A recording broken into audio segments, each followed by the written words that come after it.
And next we have The Card Job, a LitRPG Heist novel written by Kit Falbo. It is 154 pages. It is $2.99. It is available on Kindle Limited, and here is the author's description. A gambler always keeps their cards close to their chest. In the immersive gaming changing worlds, there is a galaxy of possibilities, gunfights, arena battles, intergalactic warfare, adult pleasures, and pure escapism. Hermanos Granger plays for the paper. The change set a minigame using card akin to those introduced to him in his youth. A quest in the cards brings him back to a relationship he thought was buried, and now he has a job to do. The Card Job.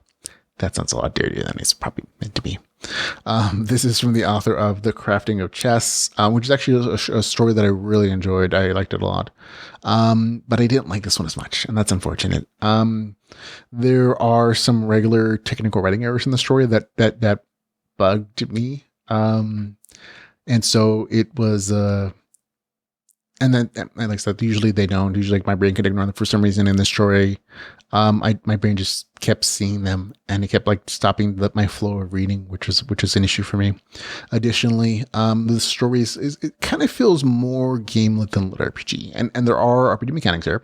There's levels and classes and stats and all that good stuff, but there's very little RPG progression since many of the main characters are at the game's level cap, and the story is more focused on the puzzle aspect of the card thing and the in-game heist more than anything else. And the story though is set in a virtual reality world that is like a full-on MMO, and there's plenty of like class ability to describe. So like some RPG mechanics here. It's just that there's no real RPG progression, which is why I say it kind of feels more a little like GameLit, which is perfectly fine.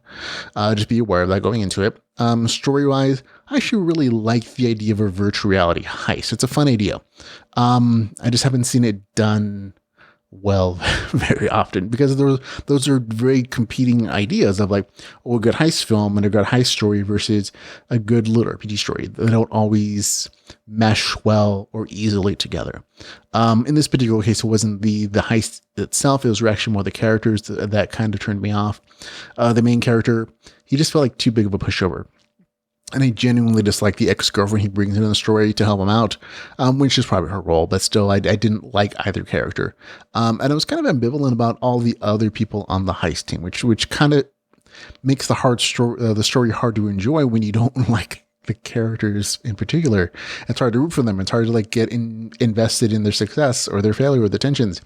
And so while the story isn't terrible by any means, the characters just didn't work for me. So I had a hard time enjoying the story. And that's just me. For me, it scores 6.6 out of 10 rather. That's The Card Job at LitRPG Heist. It didn't work for me, but I say give it a chance. And go watch a sample, listen to read a sample, see if you enjoy it.